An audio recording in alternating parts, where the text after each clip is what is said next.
Hey guys! Welcome to Social Studies with Miss Rogers, World History Edition. In the Italian Renaissance, we saw artists such as Leonardo da Vinci, Michelangelo, and Raphael express what the Renaissance was all about through their masterpieces. All of these artists demonstrated an interest in classical culture, curiosity about the world, and a belief in humanism or human potential. As the Renaissance grows and spreads, it will eventually find its way to Northern Europe, in places such as France, England, Germany, and Flanders, which I know sounds funny, but it's just modern-day parts of France and the Netherlands. Italian Renaissance ideas influencing Northern Europe will create something that we call the Northern Renaissance. The Northern Renaissance is very similar to the Italian Renaissance, but there certainly are some differences. So, let's find out what those differences are. The last we saw in Northwestern Europe, it was dealing with some of the same chaos as Italy. Even more, because the 100 Years' War taking place in England and France for sure meant more destruction for those areas. But the plague hit everyone just the same. The Black Death did not care about borders or nationalities, nope, just death everywhere. But because Northwestern Europe was also dealing with the 100 Years' War, it did take a little bit longer for those areas to build back up.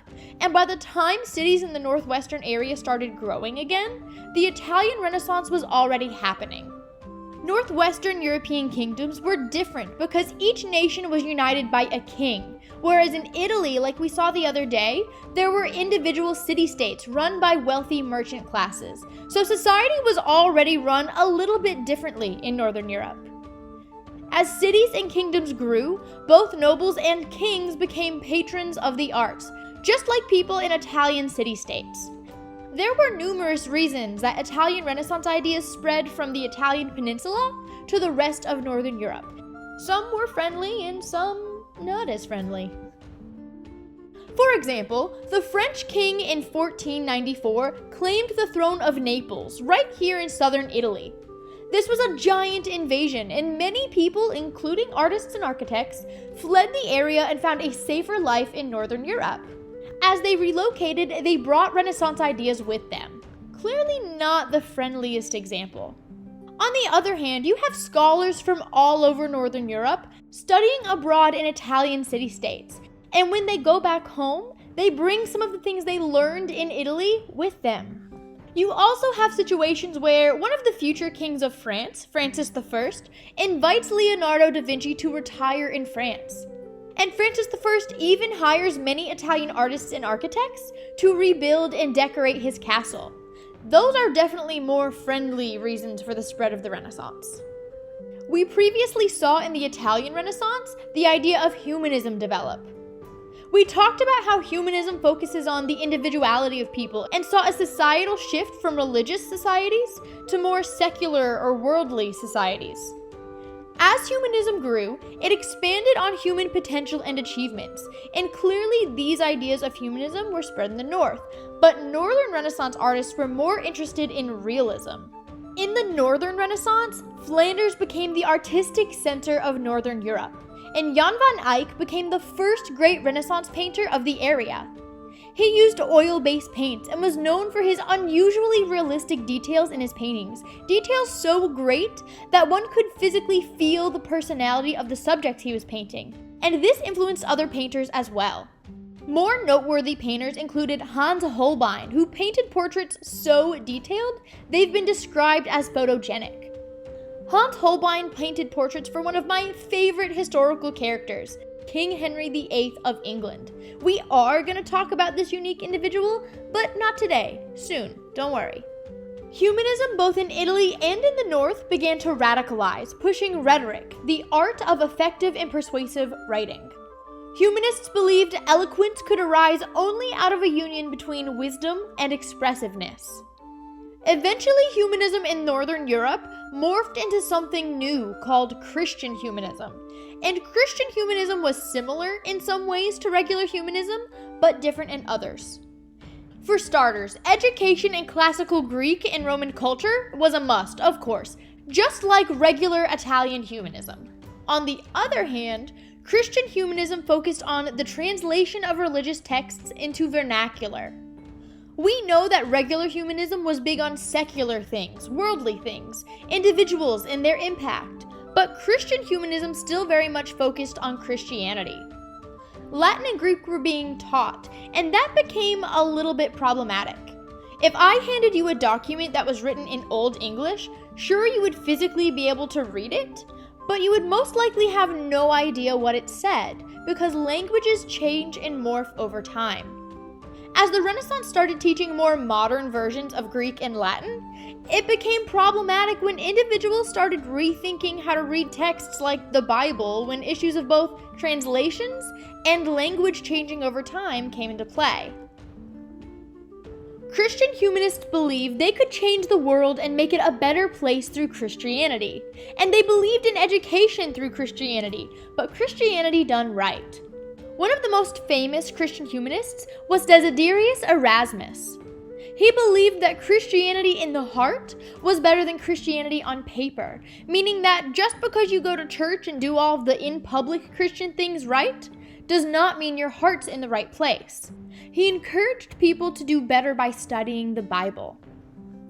Erasmus also said that a prince must study the do's and don'ts from previous leaders.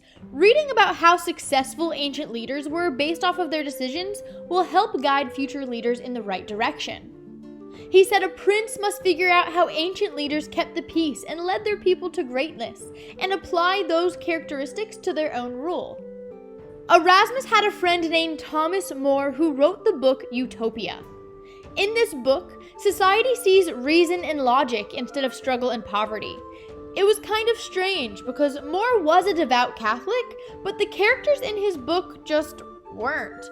Priests could get married, anyone could get divorced, and these are not things that the Catholic Church supported.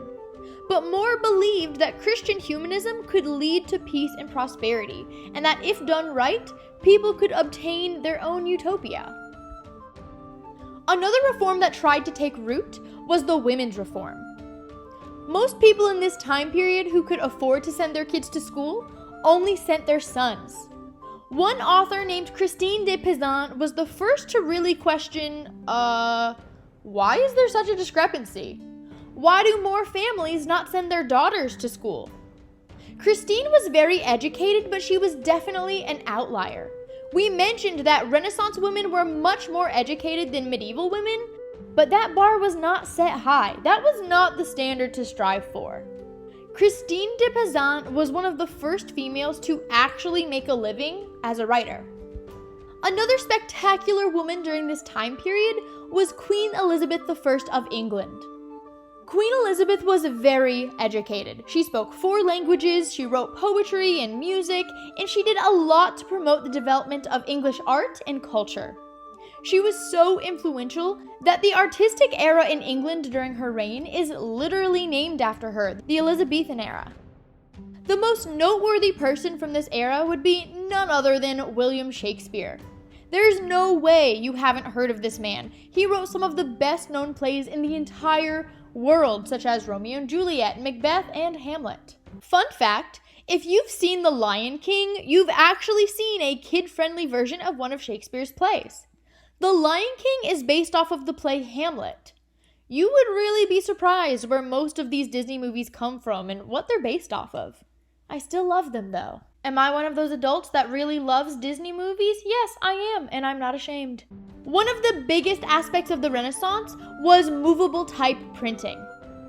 When we talked about China way earlier in our course, we mentioned that they created this type of printing press. Think of it like a giant stamp. They would carve wood to basically have the words they needed to print, ink the block, and then use it on paper. It took such a long time, but the only other option was to completely rewrite each book by hand to make a copy. Therefore, books were not only very expensive, but in limited supply. Most books in circulation at this time were religious books, because why take the time to carve copies of books just for fun? Nobody has time for that. Realistically, books just weren't a part of most people's lives, and many people before the Renaissance don't even know how to read. What's the point? They're farmers. When would they need that? In China, a movable type printing press was developed. It was a printing press where you could interchange letter stamps as you needed them to make words, but it wasn't super popular in China because there were just so many symbols in their alphabet, it wasn't helpful. That was not the case in Europe, where the alphabet was significantly smaller. A German man named Johann Gutenberg developed a printing press with similar ideas, and it really changed the game. Within the first 50 years of Johann Gutenberg's printing press coming to Europe, over 20 million books were printed. Books like the Bible, legal codes, even subjects like math were being printed and shared. Printing allowed people better access to an education. They were able to learn.